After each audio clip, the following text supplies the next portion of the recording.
Deuteronomy chapter 7 व्यवस्था विवरण के पुस्तक 7 अध्याय को ध्यान करें। इस अध्याय में 26 वचन लिखा गया है।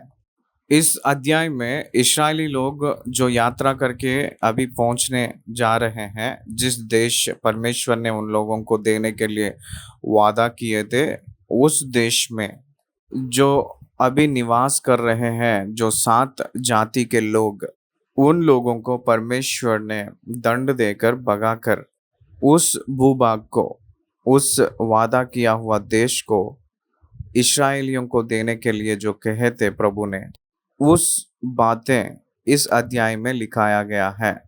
उन लोगों को भगाने के लिए आवश्यकता क्या है कनान से, इसके बारे में इस अध्याय में पूरा बताया गया है। उन लोगों को इसलिए भगाना है कि उन लोग मूर्ति पूजा करने वाले थे। परमेश्वर की प्रामुख्य आज्ञा, मुझे छोड़ कोई ईश्वर नहीं है। 7 जाति के प्रजा यहोवा परमेश्वर नहीं है और कोई है। दूसरे लोगों को परमेश्वर के रूप में वो लोग नियुक्त कर लिए थे, वो एक परमेश्वर के रूप में रख लिए थे, अपने खुद बना लिए थे और उसकी पूजा कर रहे थे। सत्य परमेश्वर को, सच्चा परमेश्वर को जानते नहीं हैं, इसीलिए उस स्थान से भगाने के लिए सोचे हैं। इस्राएलियों को उस स्थान से, उस भूभाग पे प्रवेश करवा रहे हैं। ये बात उनके पितरों के रूप में जो अब्राहम, इसहाक, याकूब है, तो अब्राहम को परमेश्वर पहले ही बता चुका है इस विषय को। मूसा ने जब उत्पत्ति के पुस्तक लिखे थे, उत्पत्ति के पुस्तक 15 अध्याय उसकी 20 आयत में 7 जाति के प्रजा को भगाकर उस भूभाग को मैंने आपको दूंगा कहकर वादा किए जैसे वहां हमें दिखाई देती है। इसीलिए वहां मूर्ति पूजा नहीं करना है, अगर करेंगे तो परमेश्वर ही उन लोगों को भगा देंगे कहकर उसका पाठ है, उसका शिक्षा है।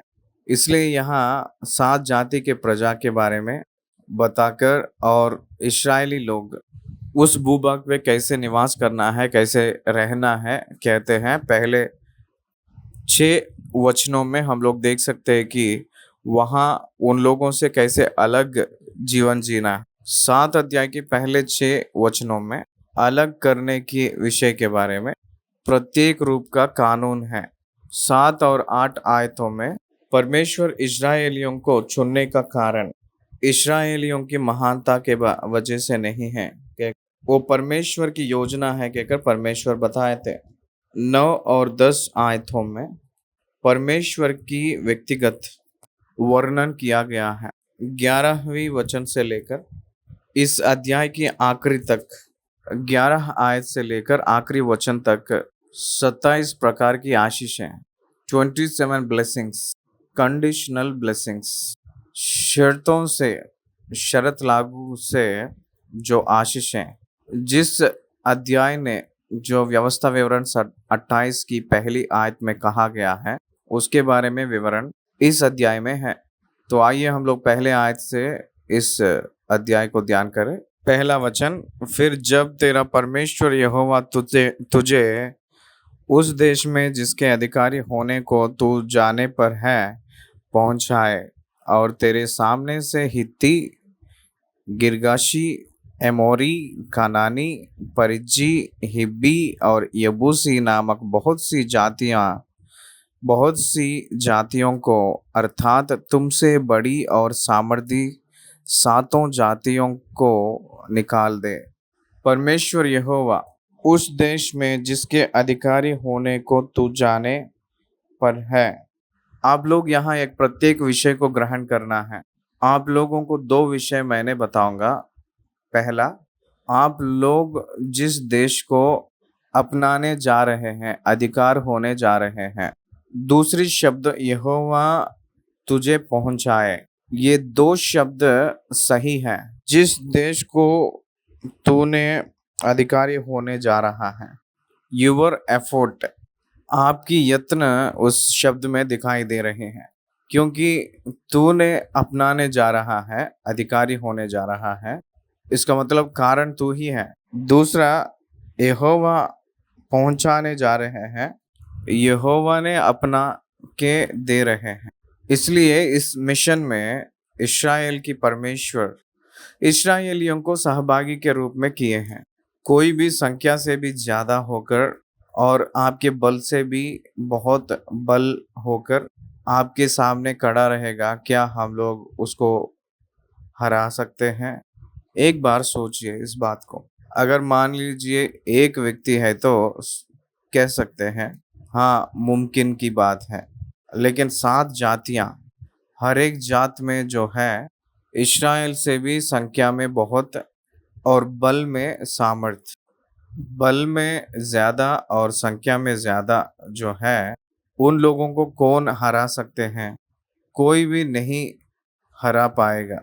वो एक सहज धर्म की बात है, नेचुरल इंस्ट्रक्टर, वो एक आम तौर की बात है। परंतु परमेश्वर कहे थे उन लोगों को भगाए के बाद, यानी निकाल दिए के बाद, आपके सामने से निकाल दिया जाएगा, उसके बाद परमेश्वर ने तुझे पहुंचाएंगे। एक, तूने उसको अपनाएगा कहकर कहे थे। दूसरा, परमेश्वर यहोवा ही उसको अपनाने के लिए मदद करेंगे। इसका मतलब आपको पहुंचाएगा, तुझे सौंप देगा आपके परमेश्वर यहोवा उन लोगों को। इसलिए यहाँ दोनों लोग कारण हैं कि it is a joint operation of God and Israelites. परमेश्वर के नाम के ऊपर विश्वास करने वाले मसीह वाले भी इसी रीति से है। Ministry is nothing butt joint operation. सेवा का मतलब वो एक संयुक्त का कार्यक्रम है, संयुक्त कार्य का सम्मेलन है। परमेश्वर और परमेश्वर के संतान दोनों मिलकर करने वाली कार्य है। बहुत से लोग सोचते हैं कि सब परमेश्वर ही कर देता है। इसलिए एक भक्त ने कहे थे कि man can not do anything without God, God will not do anything without man. मनुष्य ना होकर परमेश्वर कोई भी कुछ नहीं करेंगे, कुछ नहीं कर पाएंगे कहकर नहीं कहे थे, ध्यान देना, नहीं करेंगे कहकर कहा गया है। परमेश्वर ना होकर कोई मनुष्य कुछ नहीं कर पाएगा, नहीं करेगा कहकर नहीं, नहीं कर पाएगा कहकर। मनुष्य ने परमेश्वर ना होकर कुछ नहीं कर पाएगा, परमेश्वर मनुष्य ना होकर कुछ नहीं करेगा। It is his character. इसीलिए यहाँ संख्या के रूप में और सामर्थ्य के रूप में, अधिक के रूप में जो ये 7 जातियां दिख रहे हैं, हित्ती, गिरगाशी, एमोरी, कनानी, परजी, हिब्बी और यबूसी नामक बहुत सी जातियां, इस 7 जातियों को परमेश्वर ने निकालने जा रहे हैं। निकाल दिए जैसे दिख रहा है, कौन निकाल दिए जा रहे हैं? तो वो लोग कौन है कहकर यहाँ लिखा है, इजराइलियों ने। लेकिन निकाल देने के लिए कौन पीछे है, मतलब कौन निकलवा रहा है? परमेश्वर है। Motive and motion, motive and motion, हर एक कर्म में करने वाला रहता है और करवाने वाला रहता है। कर्म करने वाला रहता है और कर्म करवाने वाला भी रहता है। काम करने वाला रहता है, काम करवाने वाला रहता है। इसलिए यहाँ जो काम कर रहा है वो इज़राइल है, तो उस काम करवाने वाला परमेश्वर है। इसलिए जो काम कर रहा है उसे भी काम करवा रहा है, उसका सामर्थ्य अत्यधिक रूप में दिखाई देती है। क्या आपको समझ आ रहा है? इसलिए अपना परमेश्वर यहोवा इस दुनिया में हम लोगों को सहभागी के रूप में रखते हैं, सहभागी के रूप में करते हैं। हम लोग सुसमाचार प्रचार करते हैं, उन्होंने आत्माओं को बचाएंगे। हम लोग केवल वर्तमान को यानी संदेश को पहुंचाने वाले हैं, लेकिन उस संदेश को पाया हुआ हृदय में काम करने वाले पवित्र आत्मा परमेश्वर है। यही सिस्टम पूरा बाइबल में हमें दिखाई देती है। इसीलिए परमेश्वर अपनी इच्छा को वो खुद करते हैं, करवाते हैं, और परमेश्वर की इच्छा हम लोग किए जैसे इस दुनिया में हम लोग दिखाई देते हैं। इसीलिए हम लोग खड़े हैं आत्मिक रूप में कहकर देखा जाएगा तो उसका कारण परमेश्वर है। हम लोग वृद्धि हुए हैं, इसका मतलब अपना जो अपना स्थिति परिमित है, लेकिन परमेश्वर की स्थिति अत्यधिक है और संपूर्ण है। इसहाक ने 100 गुना प्रतिफल पाया था। उस वो कैसे पाया है? इसहाक ने बीज बोया था और परमेश्वर ने 100 गुना प्रतिफल दिया है। इसहाक ने बीज बोने वाली एक छोटी सी काम किए तो 100 गुना प्रतिफल देने का अत्यधिक कार्यक्रम को परमेश्वर ने किए थे। यहाँ मसीह वालों के रूप में हम लोगों के एक महान संदेश इसमें है। वो क्या है कि अगर देखा जाएगा तो विश्वास से हम लोग ये विषय को ग्रहण करना है कि if you put your little effort, God will put his great effort. परमेश्वर की सामर्थ्य कार्य आपकी छोटी सी कार्य के द्वारा चलाते हैं। इसीलिए पवित्र पौलुस ने कहते हैं कि मुझे जो सामर्थ करता है, सामर्थ से भरता है, उसके द्वारा मैं बहुत कुछ कर सकता हूँ। मुझे बल देता है, उसमें मैं सब कुछ कर सकता हूँ। देखिए, मैं यहाँ एक छोटी सी गवाही देना चाह रहा हूँ। मैं बहुत गरीब व्यक्ति हूँ। Financially I am a poor man. मैंने 100 लैंग्वेजेस में बाइबल कमेंट्री लेकर आने के लिए सोचा था। मेरा जो काम है, काम को पूरा करना, और परमेश्वर की काम है मोटिव एंड मोशन। हर एक कर्म में करने वाला रहता है और करवाने वाला रहता है। काम करने वाला रहता है, काम करवाने वाला रहता है। इस भाग में काम करने वाला इज़राइल है तो करवाने वाले तो परमेश्वर है। इसलिए जो कर रहा है उस करने वाले से भी करवाने वाला का सामर्थ्य अत्यधिक है। क्या आपको समझ आ रहा है? इसलिए अपना परमेश्वर यहोवा हमें इस दुनिया में सहभागी करते हैं। हम लोग सुसमाचार प्रचार करते हैं, वो आत्माओं को बचाते हैं। हम लोग केवल उपदेशक हैं। उस उपदेश ने हृदय में काम किए जैसे करने वाले तो पवित्र आत्मा परमेश्वर है। यही सिस्टम पूरा बाइबल में दिखाई देती है। इसलिए परमेश्वर अपने इच्छा वो करते हैं। परमेश्वर की इच्छा हम लोग किए जैसे इस दुनिया में हम लोग दिखाई देते हैं। इसलिए हम लोग आत्मिक रूप में खड़े हुए कहकर देखे तो कारण यह है कि हम नहीं, परमेश्वर है। हम लोग वृद्धि हुए हैं, इसका मतलब अपना जो स्थिति है वो परिमित है, यानी सीमित है, परंतु परमेश्वर की स्थिति संपूर्ण है और अत्यधिक भी है। इसहाक ने फल को, बीज को बोया है और परमेश्वर ने उसको फल दिए हैं। इसहाक ने अधिक धनी होने का कारण, इसहाक ने बीज बोने के कार्यक्रम छोटी सी काम किए तो 100 गुना फल देने का अति अधिक काम परमेश्वर ने किए थे। यह मसीह वालों को एक महान संदेश है। वो ये है कि विश्वास से हम लोग ये ग्रहण करना है कि if you put your little effort, God will put his great effort. परमेश्वर की महान कार्य आपकी अल्प कार्य से करते हैं। इसलिए पौलुस ने कहते हैं कि मुझे जो सामर्थ देता है उससे मैं सब कुछ कर सकता हूँ। I can do all things who strengthen me. छोटी सी गवाही देना चाह रहा हूँ। मैंने बहुत गरीब व्यक्ति हूँ। Financially I am a poor man. मैंने 100 लैंग्वेजेस में बाइबल कमेंट्री लाने के लिए चाहता हूँ। मेरी स्थिति काम करना और परमेश्वर की स्थिति परिपूर्ण करना। मेरी स्थिति आरंभ करना, उनकी स्थिति पूरा करना। क्या आप समझ रहे हो? 33 साल की सेवा में मैंने इस विषय को देखा हूँ, परखा हूँ। मैंने दुर्बल हूँ और मेरे उसमें परमेश्वर ने सामर्थ देकर उसको पूरा कर रहा है, पूरा करेंगे। 3 टेंसेस, किया था, कर रहा है, करेगा।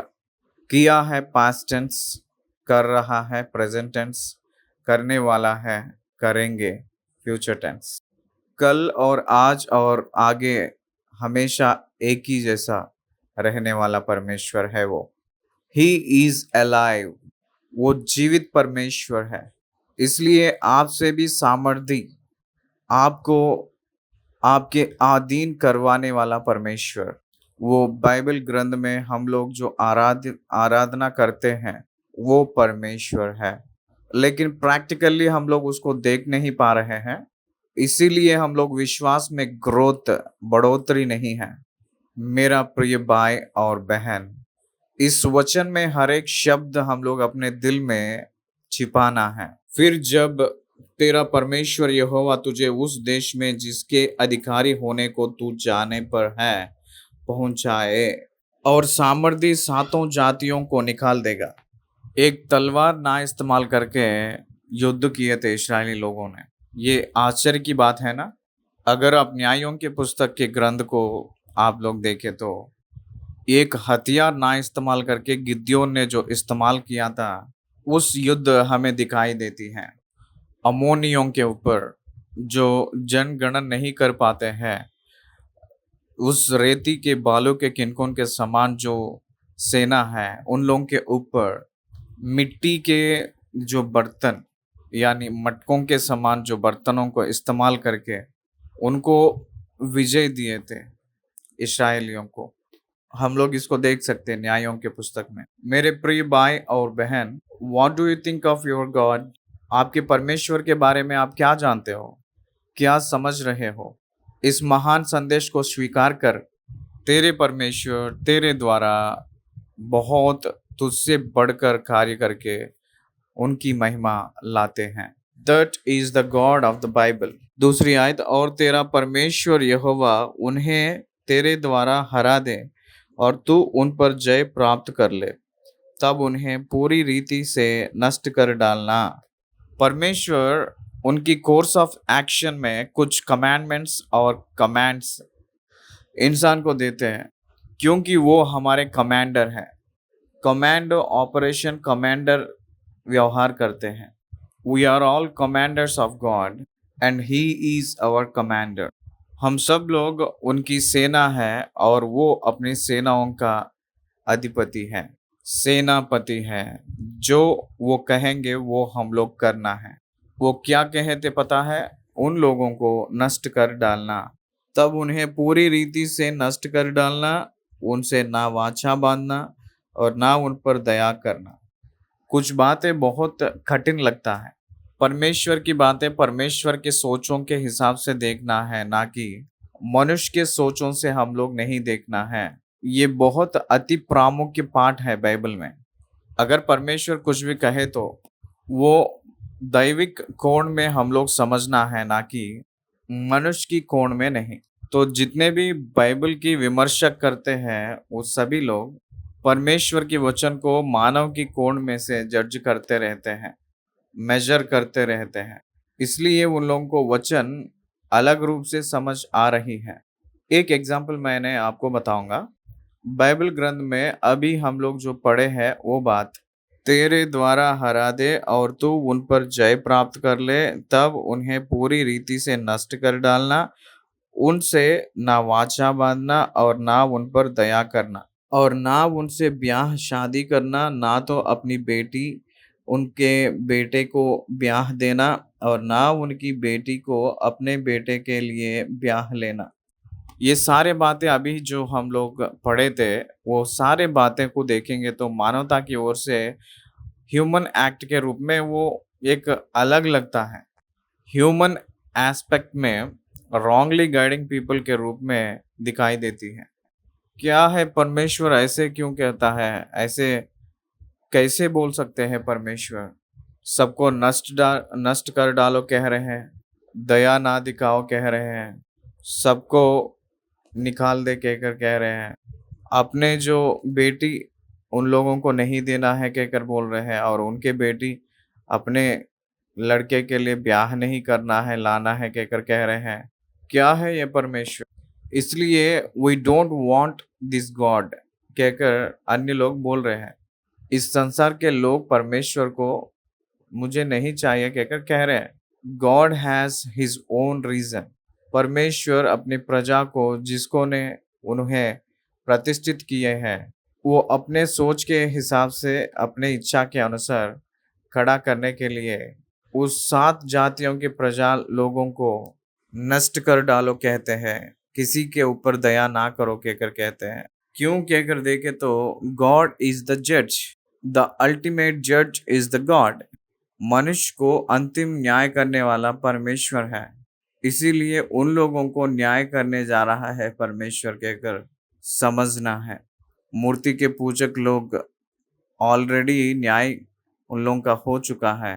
वो लोग जो कर रहे हैं उस कारण से वो लोग अनंत की आग में जाने वाले हैं। वो कितना भी जीवित रहे लेकिन उनकी अंत को देखे तो वो अनंत नरक ही है। वो लोग शारीरिक रीति से मरे के बाद में, मृत्यु हुए के बाद में, उसके बाद वो लोग जो देखने जा रहे हैं वो वो लोग जो निवास करना है नित्य अनंत काल तक, वो है कि पाताल यानी नरक। परमेश्वर को सर्व अधिकार है, परमेश्वर को सार्वभौम अधिकार है, मनुष्य के ऊपर सार्वभौमिक अधिकार है परमेश्वर। गॉड कैन जज any one at any time, at any place, at any circumstances. परमेश्वर एक मनुष्य को कोई भी स्थान में, कोई समय पे, कोई घटना पे वो न्याय करने के लिए उनको अधिकार है। वो कोई भी कार्य क्यों ना करे, वो धर्मी रूप में ही दिखाई देते हैं। ये हमें समझना है। वो निकाल देने के लिए कह रहे हैं, इसका मतलब they want condemned in the site of God. वो परमेश्वर की दृष्टि में नष्ट हुए जैसे दिखाई दे रहे हैं। नथिंग डिफरेंस, कोई भी अंतर नहीं है। वो लोग प्राण से रहे तो भी, बिना प्राण से रहे तो भी वो धधकते हुए भट्टी में यानी आग की भट्टी में, नरक में वो लोग वारिस हैं। तो इसका मतलब वो लोगों के अंतर क्या है? परमेश्वर ने उन लोगों को इस धरती पे से निकाल दे रहे हैं, उन लोगों को पाताल में शिफ्ट कर रहे हैं। उस न्याय के बाद में उन लोगों को आग की भट्टी में उन लोगों को शिफ्ट करेंगे। उन लोग अपने शरीर को छोड़ रहे हैं, पाताल की वश हो रहे हैं। इस कार्यक्रम के द्वारा परमेश्वर के जन उन लोगों को वेकेट करवाने की वजह से, निकाल देने की वजह से, संहार करने की वजह से उन लोग पाताल में होने जा रहे हैं। इसलिए मनुष्य परमेश्वर के वचन को परमेश्वर के कोण में समझना चाहिए, मनुष्य की दिशा में, कोण में नहीं। Think the word of God in the terms of God, not in the terms of human. मनुष्य की सोच के वजह से, मनुष्य की सोच के हिसाब से परमेश्वर के वचन को नहीं सोचना है, नहीं समझना है। परमेश्वर को ये कारण है उस बात बोलने के पीछे, क्योंकि कनान देश में तब तक ही वो लोग निवास कर रहे थे, वो 7 जाति के प्रजा परमेश्वर की प्रजा की स्पिरिचुअल लाइफ करप्ट करेंगे। उन लोगों को मूर्ति पूजा के तरफ अगर दिशा बदलेंगे, इन लोगों भी उस देश में ना रहे जैसे उन लोगों को चले जाना पड़ेगा। परमेश्वर की क्रोधित की बारी पड़कर यहाँ से उन लोगों को भी निकाल देना पड़ेगा। That is the reason. इसी के कारण के वजह से इज़राइलियों को परमेश्वर ने कह रहे हैं कि इस 7 जाति की प्रजा को निकाल दीजिए, संहार करिए कहकर कह रहे हैं। तीसरी आयत, और ना उनसे ब्याह शादी करना, ना तो अपने बेटी उनके बेटे को ब्याह देना, और ना उनकी बेटी को अपने बेटे के लिए ब्याह लेना, क्योंकि वे तेरे बेटे को मेरे पीछे चलने से बहकाएगी और दूसरे देवताओं की उपासना करवाएगी, और इस कारण यहोवा का कोप तुम पर भड़क उठेगा और वह तेरा शीघ्र सत्यानाश कर डालेगा। यही कारण था। परमेश्वर कारण को भी बताए थे यहाँ। तेरे बेटा ने मूर्ति पूजा किए जैसे अगर तू ब्याह लेगा तो उस बेटियां ने ऐसे करवाएंगे बेटों से। इस प्रकार के रीति से तेरे बेटा ने नष्ट हो जाएगा। कोई भी मूर्ति पूजा करेगा तो वो नाश ही होगा। इस्राएलियों को इसलिए मूर्ति पूजा ना करने की आज्ञा दिया गया है। अन्य व्यक्ति लोग मूर्ति पूजा करे या ना करे, दोनों एक ही है, क्योंकि उन लोग ऑलरेडी नष्ट हो चुके हैं। उन लोग परमेश्वर की नाम के ऊपर विश्वास किए हुए लोग ही नहीं। मसीह वाला मूर्ति पूजा नहीं करना है। 5वीं आयत, उन लोगों से ऐसा बर्ताव करना कि उनकी वेदियों को ढा देना, उनकी लाठों को तोड़ डालना, उनकी अशेर नामक मूर्तियों को काट काट कर गिरा देना और उनकी खुदी हुई मूर्तियों को आग में जला देना। ऐसे करने के लिए परमेश्वर ने उन लोगों को कहे थे, क्योंकि परमेश्वर एक ही है, वो आत्मा है, वो मूर्तियों में वास करने वाला नहीं है, वही परमेश्वर है। उसको छोड़कर ये सारे सृष्टि कोई भी परमेश्वर नहीं है। कि अगर इस वचन से हमको समझ आ रही है, आगे बढ़े। क्योंकि तू अपने परमेश्वर यहोवा की पवित्र प्रजा है। यहोवा ने पृथ्वी भर के सब देशों के लोगों में से तुझको चुन लिया है कि तू उसकी प्रजा और निज दंड ठहरे। यहोवा ने जो तुमसे स्नेह करके तुमको चुन लिया, इसका कारण यह नहीं था कि तुम गिनती में और सब देशों के लोगों से अधिक थे, किंतु तुम तो सब देशों के लोगों से गिनती में थोड़े थे। यहोवा ने जो तुमको बलवंत हाथ के द्वारा दासत्व के घर में से और मिस्र के राजा फिरौन के हाथ से छुड़ाकर निकाल लिया, इसका यही कारण है कि वह तुमसे प्रेम रखता है और उस शपथ को भी पूरी करना चाहता है जो उसने तुम्हारे पूर्वजों से खाई थी। इसलिए जान रख कि तेरे परमेश्वर यहोवा ही परमेश्वर है। यह विश्वास योग्य ईश्वर है। जो उससे प्रेम रखते और उसकी आज्ञाएं मानते हैं, उनके साथ वह 1000 पीढ़ियां तक अपनी वाचा का पालन करता और उन पर करुणा करता रहता है। 7वीं वचन से लेकर 9वीं वचन तक जो लिखे हैं, पढ़े हैं इस भाग, इसमें अति गंभीर विषय इसमें है। एक बार देखिए, इसका कारण यह नहीं था कि तुम गिनती में और सब देशों के लोगों से अधिक थे, किंतु तुम तो सब देशों के लोगों से गिनती में थोड़े थे। इसका मतलब परमेश्वर की जनता को संख्या का सीमित नहीं है, संख्या का जरूरत नहीं है। अगर परमेश्वर किसी को नियुक्त कर लिया है, तो वो कितने लोग हैं कहकर वो संख्या को देखते नहीं हैं। संख्या का जरूरत नहीं है। ये बहुत प्रामुख्य पाठ है। मेरे चर्च में 33 years of my ministry, less than 25 लोगों से भी कम है। कुछ कलीसियाओं में 2 लाख तक लोग रहते हैं। संख्या का जरूरत नहीं है। संख्या धोखा नहीं देती है। Don't be cheated by its number. संख्या के वजह से मसीह धोखा नहीं खाएगा। मैंने एक वर्शिप सेंटर स्टार्ट करके 3 महीने हो रही है। वहाँ मैं और मेरे साथ एक जवान छोड़ आराधना करने वाले कोई नहीं है। इसका मतलब उसका अर्थ ये है कि क्या वो काम नहीं आएगा कहकर, क्या वहाँ प्रभु नहीं है कहकर है क्या? नहीं। संख्या का जरूरत नहीं है परमेश्वर को। God can win an army with a single person. परमेश्वर सेना को एक व्यक्ति से ही जीत हासिल करवा सकता है। एक व्यक्ति से ही हरा सकता है कि सेना को। That is the calibre of God. वो परमेश्वर की सामर्थ्य है कहकर मैंने आपको अनुरोध कर रहा हूँ। सब देश के लोगों से भी गिनती में तोड़े ही थे ना? हाँ, तोड़े ही लोग की संख्या के हिसाब से।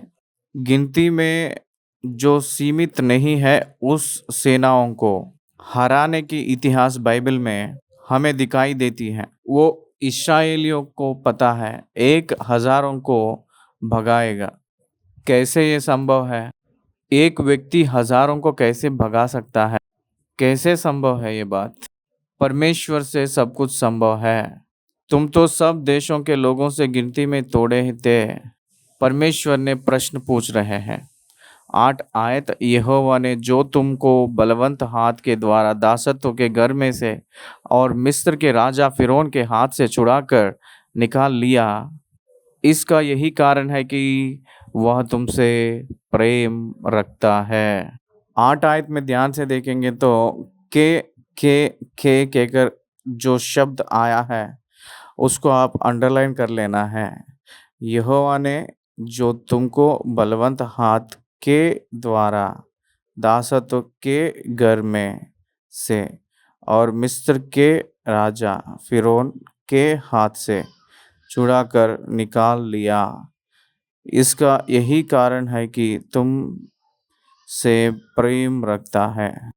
क्यों आप लोग संख्या में कम रहने के बावजूद भी अत्यधिक संख्या के सेना को हरा सकते हैं? कारण ये है कि परमेश्वर ने आपसे प्रेम रख रहा है, आपसे प्रेम करता है। इसलिए परमेश्वर जिसको प्रेम करते हैं, सब कुछ इकट्ठा करके वही पूरा करवाएँगे। आपका परमेश्वर आपसे प्रेम करता है, इसलिए आपको कोई भी हरा नहीं पाएगा। आमीन। आप उसको प्रेम किए हैं कहकर नहीं, वो आपको प्रेम कर रहा है, परमेश्वर। पहली यूहन्ना के पत्री 4 अध्याय 10 आयत में हमें उससे प्रेम किए हैं इसलिए नहीं, वो ही हमें प्रेम किया है। वो ही अपने लिए, अपने पापों के लिए प्रायश्चित होने के लिए पाप की अपना एकलौता पुत्र, उनकी पुत्र यीशु मसीह को भेजे थे इस धरती पे। इसमें प्रेम है। परमेश्वर का प्रेम परमेश्वर के संतान को बचाती है।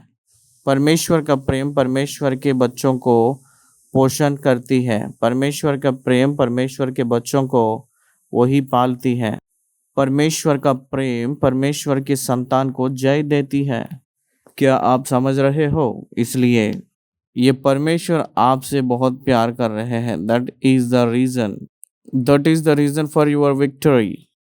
परमेश्वर आपको बहुत प्यार कर रहा है। परमेश्वर आपसे प्यार कर रहे हैं। आप परमेश्वर से प्यार कर रहे हैं कहकर नहीं। परमेश्वर आपसे प्यार करने के वजह से आप जीतों को प्रकट करेंगे। क्या आप समझ रहे हो? परमेश्वर के वचन आपको समझ में आ रहा है? उसके बाद और उस शपथ को भी पूरी करना चाहता है जो उसने तुम्हारे पूर्वजों से खाई थी। सेकंड रीज़न ये है कि दूसरी कारण ये बता रहे हैं कि अपने पूर्वजों को उसने तुम्हारे पूर्वजों से जो शपथ खाई है, उसको पूरा करने के लिए। It is the character of God. वादा करने वाला भी वही है, वादा को पूरा करने वाले भी वही हैं। झूठ बोलने के लिए वो नर नहीं है। अगर शपथ खाए हैं तो उस शपथ को पूरा करेंगे वो। तो प्रामुख्य हम लोग नहीं, प्रामुख्य वही है। उनका प्यार और उनकी व्यवहार, आपके विजय का कारण परमेश्वर का प्रेम और परमेश्वर का व्यवहार है। नस-नसों में ये जो बात फैल गई है, पहुँच गई है, बस गई है। अभी भी मैंने 10 लोगों से मैंने रह गया था। 10 रुपया नहीं रहे जैसा मैंने रह गया हूँ। इसलिए मैं जो आराधना करता हूँ, उस परमेश्वर, मैंने जो यकीन किया था वो परमेश्वर, जो मैंने सेवा कर रहा हूँ वो परमेश्वर, जिस दानियल को जो वो सेवा कर रहा है, वो ही बचाए हैं, वो ही जो बचाया था वो परमेश्वर, मुझे भी वही परमेश्वर है। ये सोच आपके अंदर भी होनी चाहिए। ये हम लोग कभी भी बोलना नहीं। दूसरा कारण यह है कि उस शपथ को भी पूरी करना चाहता है जो उसने तुम्हारे पूर्वजों से खाई थी। वो कर्म करेंगे अपने ही बाहुबल से। यहोवा ने जो तुमको बलवंत हाथ के द्वारा दासत्व के घर में से और मिस्र के राजा फिरौन के हाथ से छुड़ाकर निकाल लिया, इसका यही कारण है कि वह तुमसे प्रेम रखता है और उस शपथ को भी पूरी करना चाहता है जो उसने तुम्हारे पूर्वजों से खाई थी। God operates his full powers. वो अपने बलवंत हाथ को इस्तेमाल करेंगे। अगर एक दैविक कार्य संपूर्ण होना है तो परमेश्वर की बाहुबल यानी बलवंत हाथ काम करना है। Not there human efforts, not there human forces, but the divine powers must work out. परमेश्वर की सामर्थ्य काम किए तो वहाँ विजय प्राप्त होती है। परमेश्वर की उस बाहुबल यानी उनकी बलवंत हाथ काम ना करेंगे तो वहाँ विजय प्राप्त नहीं होगा। इसलिए जान रख कि तेरा परमेश्वर यहोवा ही परमेश्वर है। यह विश्वास योग्य ईश्वर है। जो उससे प्रेम रखते और उसकी आज्ञाएं मानते हैं, उनके साथ वह 1000 पीढ़ी तक अपनी वाचा का पालन करता और उन पर करुणा करता रहता है। You must know about your God. आपका परमेश्वर कौन है, आप पहले पहचानना है। आप जानना है कि वो क्या होता है। मार्टिन लॉयड जोन्स कहकर एक वैज्ञानिक है जो मन की जांच की वैज्ञान, वो एक वैद्य है। वो ये कहे थे कि एक मसीह वाला कष्ट में नष्ट में ही रह रहा है। इसका मतलब यह है कि वो अपने परमेश्वर को ठीक से नहीं समझ पाया है कहकर अर्थ आती है। कहकर कहे थे वो परिश्रम में है, तो इसका मतलब वो अपने परमेश्वर को ठीक से नहीं समझ पाया है। वो कष्ट में मुसीबत में नहीं है, अंडर द प्रोसेस परमेश्वर की योजना में है कहकर हम लोग कह सकते हैं। बाइबल के ग्रंथ में यूसुफ बहुत परीक्षाएं को अनुभव किए के बाद में वो एक प्रधान हुआ है। परमेश्वर ने उसको प्रधान बनाने के लिए बहुत सी परीक्षाओं को उसके जीवन में आने की इजाज़त दिए थे। एक इंटरनेशनल एथलीट, एक वर्ल्ड फेमस विक्टोरियस एथलीट आपके जैसा और मेरे जैसे एक आम जीवन जी के नहीं आएगा। बहुत कष्ट, बहुत कठोर मेहनत कष्ट करके आता है, नहीं तो वो फीट कंप्लीट नहीं कर पाएगा। क्या आप समझ रहे हो? अगर वो ओलंपिक्स में गोल्ड मेडल कमाया है, तो इसका मतलब वो एक साधारण परीक्षा या मेहनत नहीं किया है। एक्स्ट्रॉर्डनरी कष्ट को वो ने करके आया होगा। इसलिए परमेश्वर इस परीक्षाओं के द्वारा आने की योजना को परमेश्वर ने नियुक्त किए हैं। इसीलिए मैंने कष्ट उठा रहा हूँ, झेल रहा हूँ कहकर मत कहिए। मैंने बड़ाई करने के निमित्त मैंने इस कष्ट में हूँ कहकर कैसा कहने वाले बनना चाहिए। उसको एक परीक्षा के रूप में नहीं लेना है, उसको अपने सजा के रूप में नहीं लेना है, उसको रिस्पॉन्सिबिलिटी यानी ज़िम्मेदारी के रूप में लेना है, ना कि वो एक सीखने का तरीका के रूप में हम लोग लेना है। इसलिए परमेश्वर आपके ऊपर जो योजना, महान योजना, विवरण देने के लिए आपको दीर्घ काल परिश्रम के अनुभव के रूप में, परीक्षाएँ के अनुभव के रूप में लेकर जाएँगे। इस्राएलियों को छुड़ाने से पहले 400 साल जो बहुत भयंकर गुलामी की परिस्थिति, 400 साल मिस्र देश में गुलामी के रूप में वो लोग परिश्रम उठाए जैसे प्रभु ने रखे थे। कितने आँसू उन लोगों से निकला होगा, कितना लहू बहा था इस्राएलियों का जो मिस्र में, कितना वो लोग गिड़गिड़ाए होंगे, तो भी परमेश्वर अपने समय आए तक वो मौन से ही रह रहे थे। परंतु परमेश्वर अपने समय जब तक आया नहीं तब तक मौन ही रहे थे। God is silent until his time comes. वो अपने समय की आखिरी तक, नहीं तो क्या वो पहले नहीं बताए थे? वो बताए थे पहले। उत्पत्ति के पुस्तक 15 अध्याय 18 आयत में 400 साल तक आपके लोग पराया देश में रहेंगे, दूसरी देश में रहेंगे और कष्ट उठाएंगे कहकर पहले ही बता चुके थे परमेश्वर ने। तो वही हुआ था, कुछ नया नहीं हुआ था। जो पहला जो प्रकट किया गया था वही हुई थी। मेरे प्रिय परमेश्वर के संतानों, परमेश्वर ने अपने लिए कुछ योजना बना के रखे हैं। घोर अंधकार की तराइयों में भी होते हुए जाए तो भी हमें रोशनी का वादा शपथ अपने साथ है। हम लोग अंधकार में रहने वाले नहीं हैं, उसको पार करके हम लोग रोशनी में पहुंचेंगे। Because of God, his nature and his character, उसके स्वभाव के द्वारा, उसकी व्यक्तित्व के द्वारा, व्यवहार के द्वारा हमें उनकी वादा की जगहों पे प्रवेश करेंगे। अगर ये हम पहचानेंगे तो अपने दिल भर पूरा हिम्मत आएगा। परमेश्वर की योजना को हम लोग पहचानना है, समझना है, यहाँ परमेश्वर के बारे में कुछ बातें लिख रहे हैं, देखिए। 9वाँ आयत, इसलिए जान रख कि तेरा परमेश्वर यहोवा ही परमेश्वर है। यह विश्वास योग्य ईश्वर है, जो उससे प्रेम रखते हैं और उसकी आज्ञाएँ मानते हैं, उनके साथ वह 1000 पीढ़ी तक अपनी वाचा का पालन करता और उन पर करुणा करता रहता है।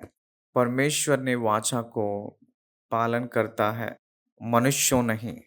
एक मनुष्य ने परमेश्वर की आज्ञाओं को जब तक पालन करता है, आज्ञाकारिता होता है, तब तक उस आज्ञाओं को मानता है, तब तक वो अपनी वाचा को हजारों हजारों साल तक वो स्थिर रखता है, पालन करता है परमेश्वर। It is in his hands. वाचा को पालन करने वाला परमेश्वर है, मनुष्य नहीं। अपना जो जिम्मेदारी उनकी आज्ञाओं को पालन करना है, मानना है, वो अपनी वाचा को पालन करेंगे। इसीलिए our relationship with God, it depends upon God, not in us. अपना संबंध परमेश्वर के हाथ में है, अपने हाथों में नहीं है। It will never when, it will never cut off. वो टूटने वाली नहीं है। वो उनके हाथ में रहा हुआ वाचा है, वो कट करने वाले नहीं हैं। यीशु मसीह में हमें उनके पुत्रों के जैसे, संतान के जैसे परमेश्वर ने स्वीकार किए थे। ये उनकी सोच, उनकी कार्य है। ये वो नियुक्त किया हुआ संबंध है।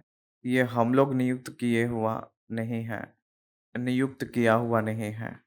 इसलिए वो कभी भी टूटेगा नहीं। परमेश्वर के साथ जो संबंध और रिश्ता विश्वासी से तोड़ेंगे नहीं, काटेंगे नहीं। परमेश्वर तोड़ेगा नहीं, परमेश्वर काटेगा नहीं, मनुष्य काट नहीं पाएगा। ये विषय हम लोग पहचानना है। उसके बाद हम लोग आज्ञाओं को उल्लंघन किए हैं कि अगर परमेश्वर अपने से दूर नहीं हो रहे हैं, परमेश्वर अपने साथ ही आ रहे हैं। हम लोग फिर से मुड़कर परमेश्वर की ओर मन फिराकर उनकी ओर मुड़ेंगे, मुड़ना है। That is the message in the Bible. Repent and turn to me. मन फिराकर मेरे पास आओ कहकर परमेश्वर बुला रहे हैं बाइबल में। परमेश्वर मनुष्य को अपने पाप की वजह से धिक्कार नहीं कर रहे हैं।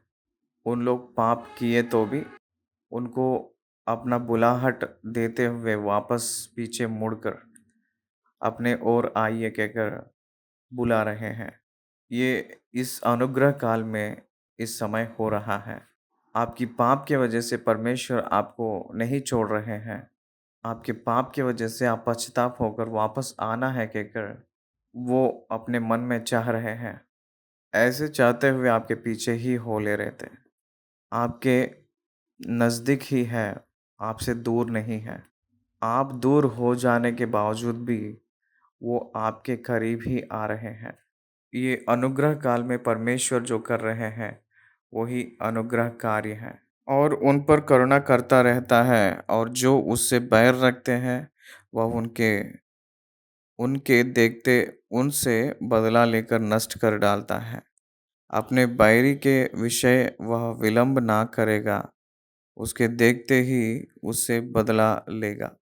अगर हम लोग ईमानदारी रहेंगे तो वो अपने पीढ़ी-पीढ़ियों के ऊपर अनुग्रह, करुणा दिखाते हैं, हज़ारों, हज़ारों साल तक। वो ईमानदारी परमेश्वर है। अगर हम लोग बाइबल ग्रंथ में इस्राएलियों के इतिहास देखें तो आकोर की तराई में, बहुत दुःख की तराई में आकान को पथराव करके मार डाले थे। परमेश्वर अपने जजमेंट्स कहीं भी, कोई भी, कोई स्थान हो, कोई देश हो, वो देने के लिए तैयार है। वो देते हैं और विलंब नहीं करेंगे। वो आप समझना है। गॉड कैन जज anyone at any place at any time. कोई भी समय क्यों ना हो, कोई भी स्थान क्यों ना हो, कोई भी व्यक्ति क्यों ना हो, वो न्याय करेंगे कहकर आप समझना है, आप जानना है। जो कोई उससे बैर रखता है, उसको उनके देखते उनसे बदला लेकर नष्ट कर डालता है कहकर आप समझना है। पूरा इतिहास वही कह रही है। केवल बाइबल इतिहास ही नहीं, पूरा दुनिया के इतिहास भी परमेश्वर के न्याय में बहुत से लोग नष्ट हुए जैसे सबूत है, गवाहियां हैं। अपने बैर के विषय वह विलंब ना करेगा, उसके देखते ही उससे बदला लेगा। ओल्ड टेस्टमेंट पीरियड में व्यवस्था के समय में हुआ घटना, ये सब कुछ आपको व्यवस्था के काल कहकर जो है वो पंतेकोस्त के पर्व के दिन कलीसिया आरंभ हुई थी। प्रेरितों के काम 2 अध्याय, तब तक ये पूरा उस वैसे ही चल रहा था। तब तक ये चलते ही रहा। क्या आपको समझ में आ रहा है? मेरे प्रिय परमेश्वर के संतान, परमेश्वर की वचन बहुत से लोगों को, बहुत से लोगों के ऊपर परमेश्वर की दंड न्याय आया था। वो परमेश्वर की कैरेक्टर की वजह से आती है। जो उससे बैर रखते हैं, वो विलंब ना करके वो लोग देखते ही उससे बदला मिलेगा। बदला लेंगे परमेश्वर। पब्लिकली वो सजा देने वाले परमेश्वर है। इसीलिए इन आज्ञाओं, विधियों और नियमों को जो मैं आज तुझे चिताता हूँ, मानने में चौकसी करना।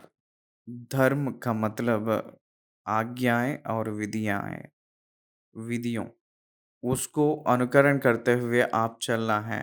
उसी को व्यवस्था कहते हैं। इस्राएलियों को व्यवस्था दिए हैं, मसीह वालों को बाइबल दिए हैं। बाइबल में, न्यू टेस्टमेंट में बहुत सी व्यवस्था है, आज्ञाएं, विधियों लिखा हुआ है। पालन करने की हर एक विधि न्यू टेस्टमेंट में आपको लिखित के रूप में लिखा गया है, पत्रियों में। उन सबों को पढ़ना है, उन सबों को पालन करना है। हम लोग पालन करने के वजह से मसीह वाले नहीं होंगे। मसीह वाले हुए हैं इसलिए पालन करना है। क्या समझ में आ रहा है? आप विश्वासी हैं इसलिए उसको मानना है। उसको जितने लोग मानते हैं सभी लोग विश्वासी नहीं होंगे। उसको पालन कर रहे हैं कहकर सबूत के रूप में दिखाएंगे तो वो विश्वासी नहीं होगा। वो विश्वासी हुआ है इसलिए परमेश्वर के सामर्थ्य से उसको पालन करेगा, मानेगा। ये अंतर जब तक आपको नहीं पता होगा तब तक आपको विश्वासी को अविश्वासी को अंतर नहीं पता चलेगा। But God knows it. परमेश्वर को कौन उसका बेड़ है पता है। उनको पता है आप कौन है, आपको पता है आप कौन है, आपके परमेश्वर को भी पता है। अगर परमेश्वर से आपका रिश्ता नहीं है तो आपको क्या पता? परमेश्वर आपके पक्ष में है या नहीं आपको कैसे पता चले? वो पवित्र आत्मा परमेश्वर आपको बताएंगे।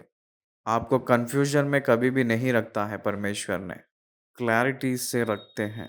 ये विषय को आप पहचानना है, आप चलना है, आप जानना है, आप मानना है और आप समझना है। समझ में आ रहा है? जानकर चलना है। Unless until you read the Bible, you can't understand the Bible. बिना बाइबल पढ़कर नहीं पता चलेगा आपको, नहीं समझ आएगा परमेश्वर। बाइबल नहीं पढ़ेंगे तो आपके भक्ति के जीवन में आप एक मसीह वाले के रूप में आगे नहीं बढ़ पाओगे।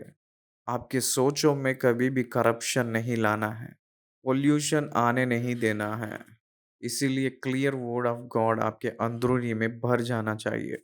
ये हम लोग सीखने वाली एक प्रामुख्य विषय है। 12वीं आयत से पढ़ रहे हैं।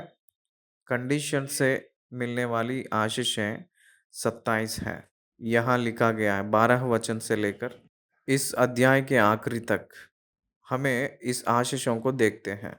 और तुम जो इन नियमों को सुनकर मानोगे और इन पर चलोगे तो तेरा परमेश्वर यहोवा भी उस करुणामय वाचा का पालन करेगा जिसे उसने तेरे पूर्वजों से शपथ खाकर बांधी थी। इस नियमों को सुनकर मानेंगे तो, इन पर चलेंगे तो।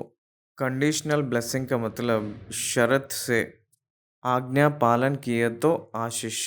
इस नियमों को सुनकर मानोगे और चलोगे तो मैंने तुझे करुणा दिखाऊंगा और वाचा को पालन करूंगा। अगर तू यह करेगा ये मैं भी करूंगा। This is the condition. Old testament conditional blessings से दिया जा रहा है। आज्ञाओं से जुड़ा हुआ आशीषें, आज्ञाओं से जुड़ा हुआ वाचाएं। ये इस्राएलियों की जनता सारे विधियों को, आज्ञाओं को परिपूर्ण रूप से वो लोग पूरा मानकर चलेंगे तो परमेश्वर की वाचाएं उनके पक्ष में अप्लाई होगी। वो उन लोगों को इकट्ठा होकर पूरा होंगे। आज के मसीहत में मसीह वाला इसको समझना चाहिए। उद्धार अनकंडीशनल है। उद्धार अनकंडीशनल है। वो आज्ञाओं से नहीं है। बहुत ध्यान से सुनिएगा। उद्धार अनकंडीशनल है। परमेश्वर जो दे रहे हैं, परमेश्वर जो दे रहे हैं वो है कि उद्धार आपके वजह से दिया हुआ नहीं, आपके कर्म कार्य को देखकर दिया हुआ नहीं। वो अनुग्रह का वरदान है। It is unconditional. परमेश्वर आपके विश्वास को, आपको अनुग्रह किया हुआ करुणा, विश्वास भी कार्य के वजह से, कर्म के वजह से, विश्वास का आधार वचन ही है। वचन के वजह से आपका विश्वास अनुग्रह द्वारा करुणा को अनुभव किए जैसा करती है। इसलिए वो अनकंडीशनल है। But the blessings are conditional. परमेश्वर नया नियम की कलीसिया को भी वो अपने सारे वाचाएं हाँ कहकर रखे हैं, जैसे कोरिन्थी पत्री में पौलुस ने कह रहे हैं। इसीलिए all the blessings and the promises which were given in the whole Bible or as to the believers also। केवल ये आशीषें और वाचाएं केवल इज़राइलियों को ही नहीं, परमेश्वर के ऊपर विश्वास किए हुए हर एक व्यक्ति को भी कहकर हम समझना है। आप इस विधियों को सुनकर उसके अनुसार चले तो ये स्टैट्यूट्स लाइक ये शासन है। बदलाव नहीं होता है, ग्रहण करना है। जिसे उसने तेरे पूर्वजों से शपथ खाकर बांधी थी, मैंने पालन करूंगा, आपके ऊपर करुणा दिखाऊंगा। आपका जिम्मेदारी ये है कि मेरे बात के अनुसार चलना है, आज्ञा को पालन करना है। Even in the new testament also, नया नियम में भी यीशु मसीह के बात के अनुसार मसीह वाला चलना है। ये परमेश्वर की प्रामुख्य एग्रीमेंट विथ बिलीवर। विश्वासी अपने इच्छा के अनुसार चलते हुए परमेश्वर की आशीष और परमेश्वर की अनुग्रह को नहीं अपना पाएगा, अनुभव नहीं कर पाएगा। ये हम लोग समझना है। earthly पोजीशंस, earthly ब्लेसिंग्स, सब कुछ कंडीशनली अप्लाई होता है। ये हम लोग पहचानना है। और वह तुझसे प्रेम रखेगा और तुझे आशीष देगा और गिनती में बढ़ाएगा। और जो देश उसने तेरे पूर्वजों से शपथ खाकर तुझे देने को कहा है, उसमें वह तेरी संतान पर और अन्न, नए दाखमधु और टटके तेल आदि भूमि की उपज पर आशीष दिया करेगा। और तेरी गाय बैल और भेड़ बकरियों को बढ़ाती बढ़ती करेगा। देखिए वहाँ तुझसे प्रेम रखेगा, मतलब आप उससे प्रेम रखेगा कहकर नहीं, वो तुझसे प्रेम रखेगा। वह तुझसे प्रेम रखेगा और तुझे आशीष देगा, गिनती में बढ़ाएगा। और जो देश उसने तेरे पूर्वजों से शपथ खाकर तुझे देने को कहा है, उसमें वह तेरी संतान पर और अन्न, नए दाखमधु और टटके तेल आदि भूमि की उपज पर आशीष दिया करेगा। और टटके तेल आदि भूमि के उपज पर आशीष दिया करेगा। और तेरी गाय बैल और भेड़ बकरियां को भी बढ़ती करेगा। फिजिकल पोजीशंस, भौतिक संबंधित जमीन जायदाद के बारे में यहाँ बात कर रहे हैं, संतान के बारे में और उसके पास जो संपत्ति। इस विषयों में परमेश्वर सबसे पहले वादा कर रहे हैं। क्या है वो? तुझसे प्रेम रखेगा, तुझे आशीष देगा और गिनती में बढ़ाएगा। परमेश्वर अपने संतान को प्रेम करते हैं, कर रहे हैं और आशीष दे रहे हैं और गिनती में बढ़ाएंगे। ये परमेश्वर सबसे पहले अनकंडीशनल सैल्वेशन जो दिए हैं, वो परमेश्वर कंडीशनल ब्लेसिंग्स को अपने आगे रख रहे हैं। जो लोग परमेश्वर के वचन के अनुसार चलते हैं, परमेश्वर की principles of the word of God के अनुसार चलते हैं, परमेश्वर के वचन के नियम के अनुसार जो चलते हैं, उन लोगों को ये सारे आशीषें होंगे। वो लोग अनुशासन अनुशासन को पालन किए हुए सेना के समान दिखाई देते हैं। इस वचन में परमेश्वर एक विश्वासी की हर एक प्रकार की वृद्धि के बारे में बात कर रहे थे। सारी जनता से भी बढ़कर तू आशीष पाएगा। आज भी परमेश्वर की वादा सच्ची में जारी हो रहा है कहकर 21वीं शताब्दी में हमें पता चल रहा है। ईसवी पूर्व 1450 में निर्गमन के पुस्तक लिखे थे। आज तक 3000 साल हो चुका है। 3500 साल के पहले जो परमेश्वर ने कहे थे, आज भी वो दुनिया में इतिहास के रूप में, सबूत के रूप में दिखाई दे रही है। परमेश्वर सारी जनता से भी बढ़कर उन्हें आशीष दिया है। तू सब देशों के लोगों से अधिक धन्य होगा। तेरे बीच में ना पुरुष ना स्त्री निर्वंश होगी, और तेरे पशुओं में भी ऐसा कोई ना होगा। इसका मतलब संतान ना होकर कहकर कोई भी घर में, परिवार में नहीं रहेगा, कहकर कह रहे थे। इसलिए आज के ज़माने में बहुत से मसीह वालों की समाज में भी संतान ना होकर बहुत दुखित हैं। संतान ना होकर दुखित हो रहे हैं। परमेश्वर के सम्मुख में वो लोग विज्ञापन विनती किए सो तब परमेश्वर उन्हें उत्तर देंगे। निश्चय वो तृप्ति कारक उत्तर को पाएंगे। परमेश्वर संतान को देने वाले हैं। गर्भफल यहोवा दिया हुआ देन है। गर्भफल ना दिए जैसे रोकने वाला सार्वभौमिक अधिकार परमेश्वर को ही है। ये हम लोग समझना है। आपको कौन सा क्षेम है वही परमेश्वर ने करेंगे। आपके जरिया कौन सा क्षेम संभव होती है वही परमेश्वर ने अपने ओर से लेकर आने के लिए यत्न करेंगे। ये हम लोग कभी नहीं भूलना। 15 आयत, और यहोवा तुझसे सब प्रकार के रोग दूर करेगा और मिस्र की बुरी बुरी व्याधियों जिन्हें तू जानता है उनमें से किसी को भी तुझे लगने ना देगा। ये सब तेरे बैरियों ही को लगेंगे। परमेश्वर ने मिस्र देश में जब ये लोग थे उस समय जो रोग था वो याद दिला रहे थे। एक व्याधि है, उसका नाम है कि ट्यूबरकुलोसिस, टीबी। आज के ज़माने में टीबी का मेडिसिन आया है। आजकल कोढ़ी का बीमार से रोग के लिए भी पूरा मेडिसिन आया है। एराडिकेट हो गया है, लमसम पूरा हट गया है। इसीलिए मनुष्यों ने जो सामना कर रहे थे, वो जो भयंकर बीमारियां, रोग, कुछ भी रोग आपको आने नहीं दूंगा, लगने नहीं दूंगा। तेरे शत्रु लोग तुझे जो बैर रखते हैं उन्हीं के ऊपर वो लाऊंगा। आपको जो बैर करते हैं उन्हीं लोगों को दूंगा, आपको नहीं दूंगा कहकर कह रहे हैं। इसका मतलब मैंने उस रोगों से तुझे सजा नहीं दूंगा कहकर कह रहे हैं। और देश देश के जितने लोगों को तेरा परमेश्वर यहोवा तेरे वश में कर देगा, तो उन सबों का सत्यानाश करना। क्या आप समझ पा रहे हो?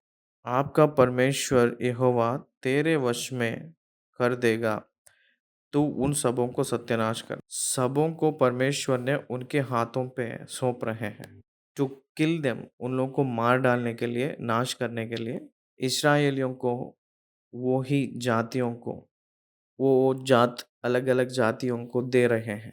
इस्राएलियों के बल के वजह से और उनकी सामर्थ के वजह से वो नहीं होगा। परमेश्वर के सामर्थ से, परमेश्वर की सहायता से होने वाली युद्ध है वो। उन पर तरस की दृष्टि ना करना और ना उनके देवताओं की उपासना करना, नहीं तो तू फंदे में फंस जाएगा। इस्राएलियों की जनता को कोई भी नहीं जीत पाएगा, लेकिन उनकी व्यक्तिगत की पाप के वजह से वो खुद नष्ट हो जाएंगे। परमेश्वर की क्रोध उनके ऊपर आएगा। ये बलाम ने बालाक राजा से कहा था। बिलाम ने बालाक राजा से क्या कहे थे पता है? मोआबियों की स्त्री लोगों से इस्राएलियों के कैरेक्टर को खराब करे तो पुरुषों को परमेश्वर ही उनके विरुद्ध आकर उन लोगों को नष्ट कर डालेंगे और धरती पे कोई भी इस्राएल की जाति को नाश नहीं कर पाएंगे समूह के रूप में वो कहे थे।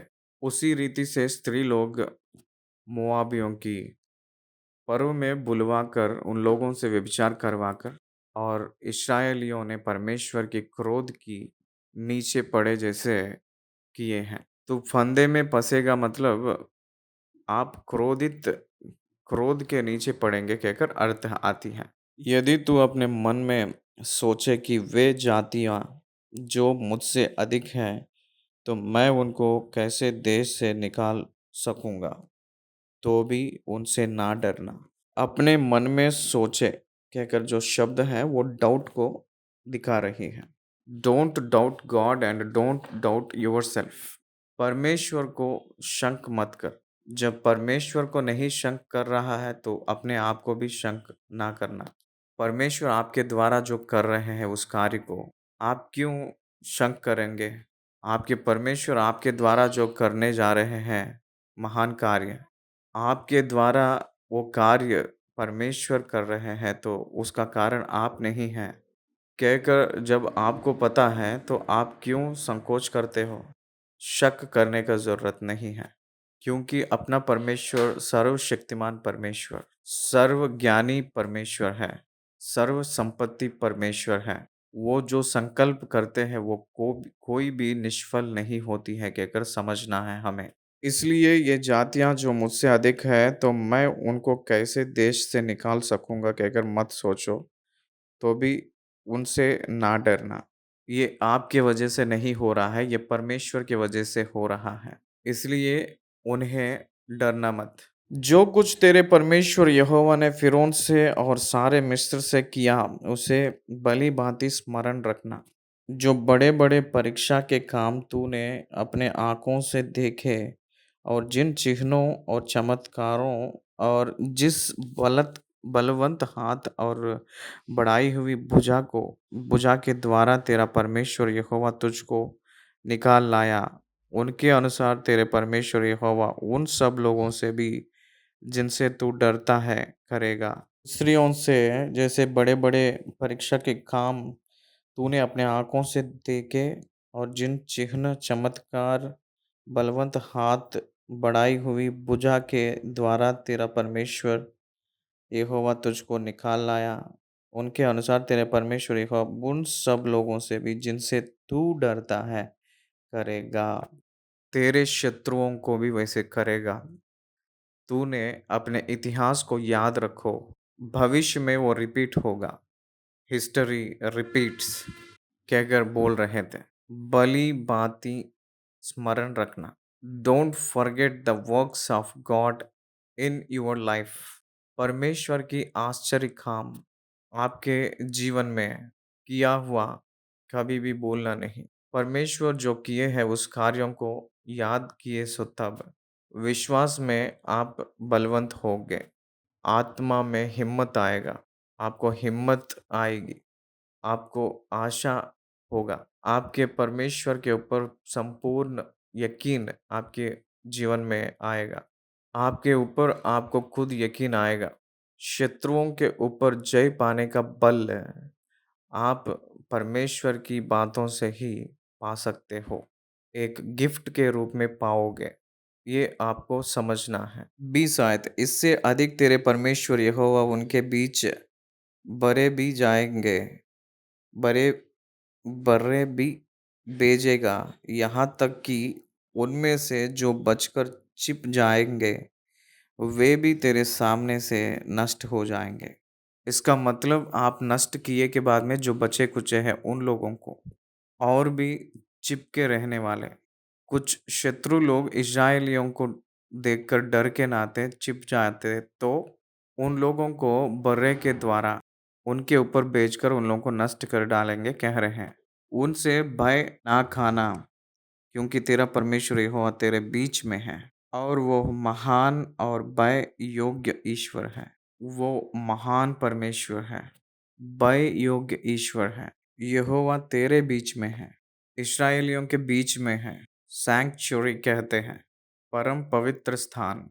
मिलाप वाली तंबू में परम पवित्र स्थान में संदूक के अंदर उनके सम्मुख है। वो उसके अंदर से बात करते हैं, इसलिए वो उनके बीच में है।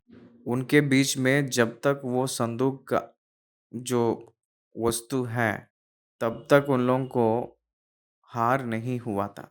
वो जो संदूक बहुत सामर्थ्य के चिन्ह के रूप में है। परमेश्वर की प्रेजेंस ही उनका सामर्थ्य है। आज हम लोगों को तो उससे बढ़कर प्रजा के बीच में रहा हुआ उस संदूक, प्रजा के बीच में रहा हुआ परमेश्वर की सम्मुख, प्रजा के बीच में रहा हुआ परमेश्वर की आत्मा, परमेश्वर की प्रजा जो हम लोग हैं आज अपने अंदर आ गया है। That is the capacity of the New Testament believer. That is the privilege of the New Testament believer. नया नियम के विश्वासी की घमंड, नया नियम के विश्वासी की कैपेसिटी वो है, सामर्थ्य है। इसलिए परमेश्वर अपने अंदर है, तो इसलिए डरना नहीं, शत्रुओं से डरना नहीं, आर्थिक विषयों में डरना नहीं, बीमारियों से, बीमारियों के विषय में, रोगों के विषय में डरना नहीं। अच्छा स्वास्थ्य और बीमारी, गरीबी, बरकत, ऐसे हम लोग देखे सो तब आपको जो डराते हैं उस विषयों में परमेश्वर आपके अंदर है कहकर आप पता कर लेंगे। आप जानेंगे तो आप किसी विषय को डरते नहीं। तेरा परमेश्वर यहोवा उन जातियों को तेरे आगे से धीरे-धीरे निकाल देगा। परमेश्वर एक ही दम सारे 7 जातियों को नहीं निकाल रहे हैं। क्रम के रूप में धीरे-धीरे, one by one, place by place, one by one, place by place, एक के बाद एक स्थान को छोड़कर और एक स्थान। टोटली वो लोग कनान देश पूरा ऑक्यूपाई जब तक करे ना, तब तक परमेश्वर उन लोगों को सहायता करते हुए आए हैं। नियरली 40 ईयर्स, यहोशू लमसम 40 साल तक उनको देने की कार्यक्रम में काम करते हुए आए थे। एक यंग वॉरियर के रूप में अपने जर्नी को आरंभ करके ओल्ड मैन के रूप में उन्होंने अपने जर्नी को ख़त्म किए थे। आखिरी में वो अपना स्वास्थ्य लिए थे, अपनी हिस्सा लिए थे। सारे इस्राएलियों को बाँटे के बाद वो अपने स्वास्थ्य, अपने निज भूमि लिए थे। वो तब तक वृद्ध हुए थे। इसलिए क्रम के रूप में एक के बाद एक के रूप में निकाले थे। परमेश्वर क्रम के रूप में आशीष देते हैं। धीरे-धीरे वो वृद्धि करते हैं। धीरे-धीरे शत्रुओं को निकालने वाला परमेश्वर है। इसलिए परमेश्वर के वचन को समझना है। वो ओवरनाइट में ही पूरा क्लियर नहीं करेंगे वो। It take its own course. उसको सही समय परमेश्वर लेते हैं। मेरे 33 साल की इस सेवा में, इस मिनिस्ट्री में मैं जानता हूँ। मैंने इस 33 साल में गत बीता हुआ सालों में जो मैंने किया था उससे भी मेरे भविष्य में मैं और भी ज़्यादा सेवा करूँगा कहकर मैं जानता हूँ। क्योंकि परमेश्वर अपने सामर्थ्य से दुर्बल लोगों को इस्तेमाल करते हैं। Now I became weak, once upon a time I am strong and healthy, now I became weak and weakening every day. मैं कमज़ोर हूँ और दिन भर दिन मैं कमज़ोर होते ही जा रहा हूँ शारीरिक तौर से, परंतु परमेश्वर अपने सामर्थ्य को परिपूर्ण करके और बहुत सामर्थ्य के रूप में इस्तेमाल कर रहे हैं, इस्तेमाल करेंगे। परमेश्वर की महानता वही है। 22वीं वचन, तेरे परमेश्वर यहोवा उन जातियों को तेरे आगे से धीरे-धीरे निकाल देगा, तो तू एकदम से उनका अंत ना कर सकेगा, नहीं तो बनेली पशु बढ़कर तेरी हानि करेंगे। अपने प्रजाओं को बनेली पशुओं से हानि ना होने के लिए उन जाति लोगों को परमेश्वर इस्तेमाल कर रहे हैं कहकर हम लोगों को यहाँ दिखाई दे रही है। तो भी तेरा परमेश्वर यहोवा उनको तुझसे हरवा देगा और जब तक वे नष्ट ना हो जाए तब तक उनको अति व्याकुल करता रहेगा। जो लोग आपके विरोधी के रूप में रहते हैं वो लोग व्याकुल होते रहेंगे। हेरोदेस ने व्याकुल हुआ जैसा मत्ती रचित सुसमाचार 2 अध्याय दिखाती है। फिरौन व्याकुल हुए जैसे निर्गमन की पुस्तक हमें याद दिलाती है। नबूकदनेस्सर ने व्याकुल हुए जैसे हमें आग के भट्टी जो दानियल के पुस्तक 3 अध्याय में वचन याद दिलाती है। ये सभी लोग महान लोग हैं, लेकिन क्यों ये लोग व्याकुल हुए? ये पूरे लोग राजा लोग ही थे। ये लोग राज्य करने वाले हैं, पालन करने वाले हैं, तो भी ये लोग क्यों व्याकुल हो रहे थे? क्योंकि परमेश्वर की प्रजा के पक्ष में परमेश्वर रहता है। सबको डरा देगा, उन सबको व्याकुल करवा देगा। हम लोग सोचते हैं कि अपना शत्रु बहुत सामर्थ्य है, हमें कुछ करेगा क्या? हम सोचते हैं अपने पक्ष में परमेश्वर उसको उल्टा कर देगा।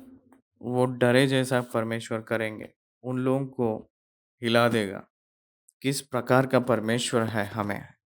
मूसा के पक्ष में परमेश्वर जब खड़े थे, फिरौन ने डर गया था, हिल गया था। फिरौन ने व्याकुल हो गया था। फिरौन के राज्य नाश हो गया है। इसलिए परमेश्वर के संतान उनके बच्चों को कोई भी नाश करना चाहता है, तो उन लोगों का जीवन व्याकुल हो जाएगा, जिन्होंने नाश करना चाहता है। और वह उनके राजाओं को तेरे हाथ में करेगा और तू उनका भी नाम धरती पर से मिटा डालेगा। उनमें से कोई भी तेरे सामने खड़ा ना रह सकेगा और अंत में तू उनका सत्यानाश कर डालेगा। परमेश्वर ने आपको इस प्रकार की सामर्थ्य देता है कि आप शत्रु से जब तक युद्ध करते हैं तब तक आपके परमेश्वर आपके साथ रहकर उन लोगों को नष्ट कर डालेगा। आपके सामने कोई खड़ा ना रहे जैसा करेगा प्रभु ने। ये वादा इस्राएलियों को दे रहे हैं ना। यहोशू के ग्रंथ पहली अध्याय में आप परमेश्वर के बातों को दाहिना बायां ना भटकते हुए चले तो आपके सामने कोई भी मनुष्य ठहर नहीं पाएगा, खड़ा नहीं पाएगा। कहकर कहते हैं परमेश्वर की वादाएं एक व्यक्ति को ही नहीं, जो विश्वास करेगा उस हर एक व्यक्ति को वो अप्लाई होता है। If you have faith on Christ, मसीह में आपको विश्वास रहे तो आपके सामने बीमार टिकेगा नहीं, आपके सामने गरीबी टिकेगा नहीं, आपके सामने कोई मनुष्य खड़ा नहीं रह पाएगा, आपके सामने कोई रीति का मृत्यु खड़ा रह नहीं पाएगा। Unless until God allows, nothing will reach you and touch you। आपका परमेश्वर कबूल नहीं करे तो कोई भी आपके पास नहीं आ पाएगा, कोई भी छू नहीं पाएगा, कोई भी नष्ट नहीं कर डाल पाएगा। ये आप निश्चय जानना है, ये प्रामुख के पाठ हैं। उनके देवताओं की खुदी हुई मूर्तियां तुम आग में जला देना। जो चांदी या सोना उन पर मढ़ा हो उसका लालच करके ना ले लेना, नहीं तो तू उसके कारण फंदे में फंसेगा, क्योंकि ऐसी वस्तुएं तुम्हारा परमेश्वर यहोवा की दृष्टि में घृणित है। देखिए, सोना चांदी की मूर्तियां क्यों ना हो, या मूर्तियों के ऊपर जो सोने का और चांदी का कुछ भी क्यों ना हो वस्तु, वो मूल्यवान है ना कहकर उसको आप लालच नहीं करना। परमेश्वर जो घृणा कर रहा है तो तू भी घृणा करना है। इस रीति से आपको चलना है, ये सीखना है आप। परमेश्वर पवित्र के रूप में जो नियुक्त करता है तो उसको पवित्र के रूप में तू भी नियुक्त करना है, सीखना है। तू उसके कारण फंदे में फंसेगा, इसलिए तू नहीं लेना। Be careful about money. Money में बहुत सावधानी रहना है। Don't accept all kinds of money. परमेश्वर ही सब कुछ दे रहा है कहकर मत सोचो। सारे प्रकार के धन को हाथ लगाकर नहीं लेना। याद रखो, सावधान रहो। धन तो धन ही है कहकर मत सोचो। Check the way it is coming to you. आपके पास जो आ रही है वो धन की विधि क्या है पहचानना है। अगर अपवित्र के रूप में जो धन आपके पास आ रही है उसको एक्सेप्ट किए तो वो तुझे फांसी के जैसा होगा, सावधान। वो आपको दरिद्रता ही लाएगी, सावधान। Money flow in wrong way leads you to poverty. कुकर्म के रूप में तुझे संपत्ति आए सो तब वो आपको दरिद्रताई में फेंकेगी। एक व्यक्ति बहुत लाखों करोड़ों कमाकर जाकर बंदी गृह में पकते रहेगा तो क्या प्रयोजक है। वो धन ही उसको अपवित्र के रूप में न्याय करके उसको बंदी गृह में डाले जैसा किए तो उसमें क्या प्रयोजन है बताइए। वहाँ क्या रहता है? वहाँ लिमिटेड क्लॉथ रहेगा। वहाँ ठीक से सोना नहीं हो पाएगा। टॉयलेट भी नहीं रहेगा। बहुत सी भयंकर लगेगा बंदी गृह में। इसलिए बहुत से धन आ रहा है कि अगर जिस रास्ते में चाहे तो उस रास्ते में आप अपनाना नहीं। टर्न इन ए राइचियस वे। वो धर्म का मार्ग को आप कमाना है। आज के ज़माने में परमेश्वर के दास लोग भी कुकर्म करके हट जा रहे हैं। आर्थिक अपराधी हो रहे हैं परमेश्वर के दास लोग। बहुत सावधानी से रहना है क्योंकि तुम्हारे परमेश्वर यहोवा की दृष्टि में वो घृणित है। Don't accept wrong money, God hates it. परमेश्वर उन्हें घृणित के रूप में गिनेंगे। और कोई घृणित वस्तु अपने घर में ना ले आना, नहीं तो तू भी उसके समान नष्ट हो जाने की वस्तु ठहरेगा। Don't bring any kind of bribe into your home. आपके घर पे घूस की पैसे मत लाया करो। आपके घर पे दहेज का पैसा मत लाया करो। वो आपके शाप को कारण होती है। सागर जी, अगर आप ये ज़माने में ये बातें बोलेंगे तो कौन सुनेगा, कौन मानेगा? कौन सुने ना सुने, जो वचन बोल रही है वही हम बोलेंगे। इसलिए धर्म धर्मी रूप के मार्ग में आना है आपको। व्यापार के अनुभव के वजह से लाभ को पता कर लो, वो अच्छा है। कुकर्म की व्यापार के वजह से, धन की लालच की वजह से धन को मत ले आओ, वो आपको नष्ट लाएगी। वो सांप के जैसा काटेगी, डसेगी, सावधान। धन दास के रूप में रहना चाहिए। अगर वो मालिक के रूप में धन को बदल लोगे तो दास बन जाएगा, सावधान। और कोई घृणित वस्तु अपने घर में ना ले आना, नहीं तो तू भी उसके समान नष्ट हो जाने की वस्तु ठहरेगा। उसे सत्यानाश की वस्तु जानकर उसने उससे घृणा करना और उससे कदापि ना चाहना, क्योंकि वह अशुद्ध वस्तु है। आकान ने शिनार वस्त्र को और वो चांदी की खंभा को वो चाहा था। क्या हुआ था? उसको पथराव से मार डालना पड़ा। क्या आपको समझ आ रहा है? एलीशा का चेला जो नामान की कोड़ी को, उस कोड़ी रोग को अपना लिया है क्योंकि वो धन के ऊपर लालच हो के। गेहजी, उसको और उसके सारे पीढ़ी को वो कोड़ी का बीमार संक्रमित हुई थी। उतना पनिशमेंट उसके ऊपर आया था। आजकल बहुत से मसीह वाले कुकर्म के रूप में धन को कमा रहे हैं। बहुत सी गरीबी को, बहुत सी बीमारी को झेलने वाले लोगों को मैंने देखा हूँ। मेरे प्रिय भाई और बहन, pure and righteous money, pure and righteous, पवित्र धार्मिक संपत्ति थोड़ा सा काफ़ी है। It's enough for life. अपना जीवन भर वो बस है, काफ़ी है। उतना ही बस काफ़ी है, उतना ही है। लेकिन ये मत सोचिएगा कि धन से ही आपका जो रक्षा होगी। ऐसे सोचेंगे तो तू श्रापित होगा। इसलिए धन, धन की लालच सारी बुराई का कारण होता है। सावधान। इसलिए परमेश्वर जो घृणा करता है उसको आप भी घृणा करना है। क्या परमेश्वर धन को घृणा किया है? परमेश्वर धन जो आने वाली विधि को घृणा किया है। धन जो आ रहा था उस रास्ता, उस विधि को घृणा किए थे। इसलिए choose the righteous way to earn. ये है परमेश्वर जो हमें बोल रहे हैं। इसलिए आकाश के नीचे तो नष्ट कर डालना है। आकाश के नीचे उन लोगों के नाम भी नहीं सुनाई दिए जैसे करना है। आज अम्मोनियों का मतलब कौन है? मोआबियों मतलब कौन है? अमालेकियों का मतलब कौन है? गिरगिशियों का मतलब कौन है? इस प्रकार के रूप में कोई भी नहीं सुनाई देते हैं। कहाँ चले गए ये सभी लोग?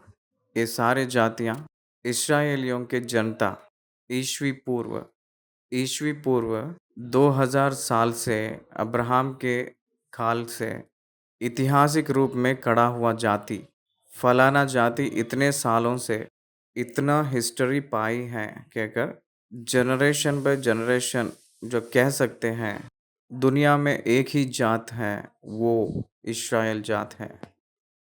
इससे छोड़ कोई जात को नहीं बता सकते हैं। कोई भी जात के बारे में नहीं कह सकते हैं।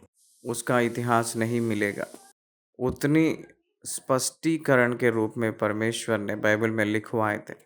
इज़राइल जात का इतिहास इसमें लिखते हुए आए हैं। मेरे प्रिय परमेश्वर के संतान, इस्राएलियों के नाम क्यों बड़ा है पता है? इस्राएल के जाति क्यों कड़ी है पता है? क्योंकि परमेश्वर उनके साथ है इसलिए। बाइबल ग्रंथ में उत्पत्ति के पुस्तक 26 अध्याय में गेरार राजा ने कहता इसहाक से, आपसे डर रहे हैं इसका कारण आप नहीं, आपका बल नहीं, आपके पीछे जो परमेश्वर है वो। अब्राहम के पीछे परमेश्वर की वजह से शत्रु लोग डर गए थे। परमेश्वर के पीछे सॉरी दाऊद के पीछे परमेश्वर है इसलिए शत्रु लोग डर गए थे। मेरे प्रिय भाई और बहन, आपके वजह से कोई नहीं डरेगा, आपके परमेश्वर की वजह से आपसे डरेंगे। आपके वजह से कहकर मत सोचा करो। वो मेरी व्यक्तिगत के जीवन में बहुत से साल से मैं देख रहा हूँ। मैंने वचन को खत्म कर रहा हूँ। परमेश्वर जो घृणा किया है उसको आप भी घृणा करना है। परमेश्वर जो मना कर रहा है उसको आप हटाकर परमेश्वर जलाने के लिए जिसको बोला था, वस्तु हो या कोई भी हो, आप कभी भी आपके घर पे नहीं लेकर आना है। वो श्रापित हो जाएगी, इसलिए सावधान से रहना। 7 अध्याय खत्म हुई है। धन्यवाद।